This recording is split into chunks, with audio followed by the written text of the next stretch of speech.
Hello everyone, অনেকদিন পরে আবারও একটা মিনি ব্লগ নিয়ে চলে এলাম। আজকে আমরা কয়েকজন ফ্রেন্ডসরা মিলে রাজবোলাটে একটু মায়ের ভোগ খেতে বেরিয়েছিলাম। তো সেটাই ভাবলাম যে ছোট একটা ব্লগের মাধ্যমে তোমাদের সাথে শেয়ার করি।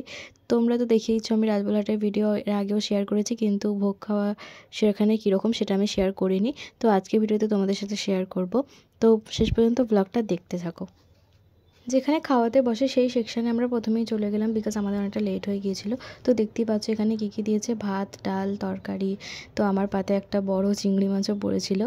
তো হ্যাঁ, এখানে মাছ দিয়ে কিন্তু ঠাকুরের প্রসাদ রান্না হয়, তো পায়েস দিয়ে। তো আমরা খেয়ে দিয়ে উঠে এখানে ঠাকুরকে দর্শন করতে এসেছিলাম।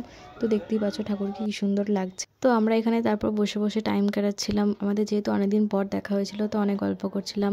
তো এখানে এরা ক্যামেরা অন করলেই লজ্জা পেয়ে যায়। তো আমরা একটু হাসি ঠাট্টা করছিলাম। তো আমরা আরও কিছুক্ষণ বসে বাড়ি যাব বলে বেরিয়ে পড়লাম। তো আজকের ভিডিওটা এই পর্যন্তই। ভিডিওটা ভালো লাগলে অবশ্যই একটা লাইক করে চ্যানেলটা সাবস্ক্রাইব করে দিও। তো দেখা হচ্ছে নেক্সট ভিডিওতে। বাই।